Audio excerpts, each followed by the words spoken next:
ನಮಸ್ಕಾರ ಸ್ನೇಹಿತರೆ. ನೀವು ದ್ರಾಕ್ಷಿಯನ್ನು ಅತಿ ಹೆಚ್ಚು ಸೇವನೆ ಮಾಡಿರ್ತೀವಿ, ಆರೋಗ್ಯಕ್ಕೆ ತುಂಬ ಒಳ್ಳೆಯದಂತ. ದ್ರಾಕ್ಷಿ ಬಂದು ಆರೋಗ್ಯಕ್ಕೆ ತುಂಬ ಒಳ್ಳೆಯದೇ.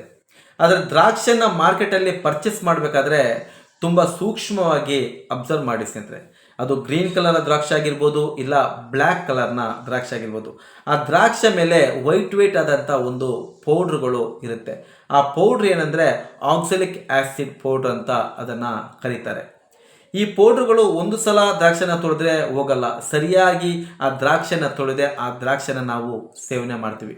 ದ್ರಾಕ್ಷಿ ಮೂಲಕವಲ್ಲ, ನಾನಾ ರೀತಿಯಲ್ಲಿ ಈ ಪೌಡ್ರು ನಮ್ಮ ಹೊಟ್ಟೆಯೊಳಗೆ ಹೋಗುತ್ತೆ. ದ್ರಾಕ್ಷಿನ ಒಣದ್ರಾಕ್ಷಿ ಮಾಡ್ತಾರೆ. ಆ ಒಣದ್ರಾಕ್ಷಿನ ನಾವು ಪಾಯಸಗಳಿಗೆ ಬಳಸ್ತೀವಿ, ಇಲ್ಲ ಅನೇಕ ಸ್ವೀಟ್ಗಳಿಗೆ ಬಳಸ್ತೀವಿ, ಇಲ್ಲ ದ್ರಾಕ್ಷಿನ ಒಣದ್ರಾಕ್ಷಿನ ಬಳಸಿದಂಥ ಸ್ವೀಟ್ಗಳನ್ನು ಸೇವನೆ ಮಾಡ್ತೀವಿ.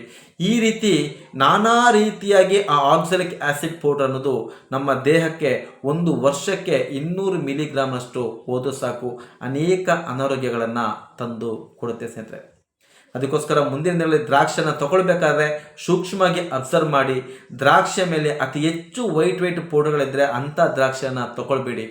ಒಂದು ವೇಳೆ ನೀವು ಅಂಥ ದ್ರಾಕ್ಷಿನ ತಂದರೂ ಕೂಡ ಸರಿಯಾಗಿ ಅದನ್ನು ನೀರಿನಲ್ಲಿ ತೊಳೆಯಿರಿ. 1 ಸಲ, 2 ಸಲ, 3 ಸಲ, 4 ಸಲ ತೊಳೆಯಿರಿ. ಎಷ್ಟು ಸಲ ತೊಳೆದ್ರೂ ಆ ದ್ರಾಕ್ಷಿಯ ಪೌಡ್ರು ಹೋಗಿಲ್ಲ ಅಂದರೆ ಆ ದ್ರಾಕ್ಷಿಯನ್ನು ಸೇವನೆ ಮಾಡಬೇಡಿ. ಆ ದ್ರಾಕ್ಷಿ ಮೇಲಿರುವಂಥ ಆ ಪೌಡ್ರು ಸಂಪೂರ್ಣವಾಗಿ ಹೋದ ನಂತರ ಆ ದ್ರಾಕ್ಷಿಯನ್ನು ಸೇವನೆ ಮಾಡಿ. ಯಾಕೆಂದರೆ ಆಕ್ಸಲಿಕ್ ಆ್ಯಸಿಡ್ ಪೌಡರ್ ಅನ್ನೋದು ಅತಿ ಹೆಚ್ಚು ಅನಾರೋಗ್ಯವನ್ನು ಮನುಷ್ಯರಿಗೆ ತಂದುಕೊಡುತ್ತೆ. ಆ ಅಂಶ ಪ್ರತಿಯೊಬ್ಬ ಮನುಷ್ಯನ ಹೊಟ್ಟೆ ಸೇರದೇ ಇರಲಿ ಅನ್ನೋದೇ ನನ್ನ ಉದ್ದೇಶ ಸ್ನೇಹಿತರೆ. ಇಂಥ ಅನೇಕ ಉತ್ತಮ ವಿಚಾರಗಳನ್ನು ಈ ಚಾನಲ್ ತಿಳಿಸ್ತಾ ಬರ್ತೀನಿ. ಚಾನಲ್ನ ಸಬ್ಸ್ಕ್ರೈಬ್ ಮಾಡಿ. ವಿಡಿಯೋ ಇಷ್ಟ ಆಯ್ತು ಅಂದರೆ ಲೈಕ್ ಮಾಡಿ.